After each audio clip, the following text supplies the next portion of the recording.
Hello everybody, this is Havoc and welcome back to another Thrones of Britannia video. Several YouTubers were invited to check out the game over the last week, and although I wasn't one of them, I know there are some of you who do not follow their channels and wanted to make a video of my own from the information they presented.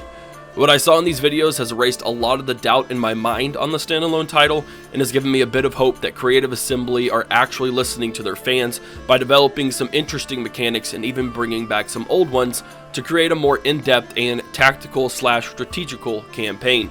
Here's 5 of the best things I saw in those videos. Campaign map scale. One of the bigger concerns people had with this standalone title in the beginning was the size of the map. And while we did get a size comparison in a previous blog, no flyover meant we were left to the top-down map view only. And seeing the B-roll footage given, this map is truly massive, almost daunting in its scale. It's not going to be an easy feat simply hopping from Ireland over to the mainland as in previous games, or even sending an army north into Scotland as Wessex. It really does have the same scale as Attila, which is a big plus for this title. New tech tree.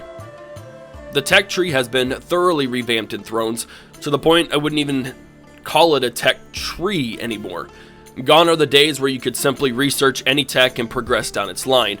Creative Assembly has taken a new approach by unlocking tech based on your actions during the campaign.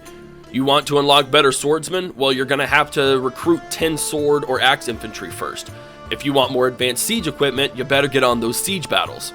This new tech tree is a great way to make the steps in your gameplay affect your actual campaign and really provide some depth and realism to it. After all, it makes sense that you'd need to participate in sieges to unlock better equipment, or that you'd need to have a certain number of farms to unlock more advanced benefits from them. As mentioned in the videos by those YouTubers, it will be interesting to see how the tech trees vary based on culture, but it's not a huge concern, merely a curiosity for me.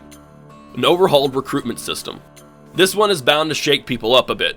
Recruitment has been completely overhauled with some very big changes. First, all of your available units can be recruited anywhere on the map. The only caveat is you'll need to be in a fortified stance to recruit outside of your own territory.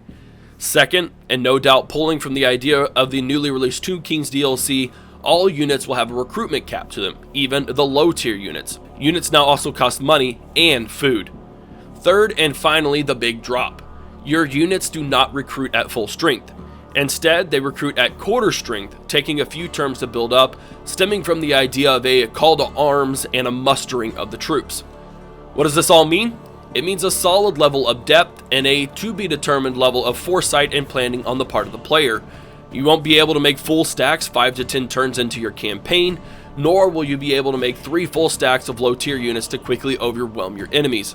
Army builds become more meaningful, and it'll be harder to prepare for unexpected wars, as well as to recover from heavy losses from battles. My main concern with this mechanic is whether or not the AI has to play by the same rules, or whether they'll get certain loopholes based on difficulty or just in general. If they do have to follow those same rules, it means bye-bye to those spam horse, chariot, catapult doom stacks, which will definitely be an addition to Total War. Sieges, battlegrounds, and battles. Another main concern I had with the previous videos was about sieges and battles. So it made me very pleased when I heard that full wall sieges are back, as well as multi-tier walls. From the looks of it, it appears to be in the same style as Attila settlements, with a main outer wall that they will have to siege, and then an inner wall with multiple open access ramps.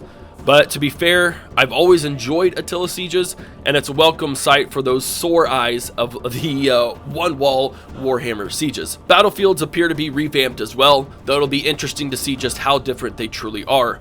And lastly, based on some images and the B-roll footage, we do have various types of shield walled and formations, which hopefully means those formation buttons will return, another big stickler about the Warhammer battles.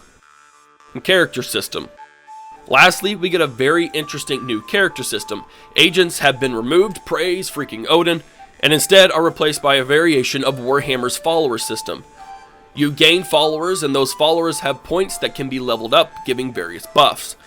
This will allow you to focus your followers based on your character, providing generals with better effects on the battlefield, or allowing your governors to better govern. Time will tell if this is an effective system, but it's not something I'm super concerned about overall, and seems very interesting for this standalone title. Overall, it seems Creative Assembly are trying something very experimental with the Thrones of Britannia. This title is going to be a guinea pig of sorts whether you like it or not. They're testing new things to spice up the historical titles and just seeing how the fan base will react.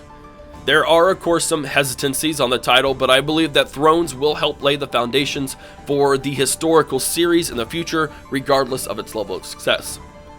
Thanks for tuning in, everyone. I do hope you enjoyed the update. As always, if you did enjoy the video, give it a like. Let me know your thoughts in the comments section down below. Subscribe to the channel to keep up to date with all things Total War. This is Havoc, and I'm out of here. Peace!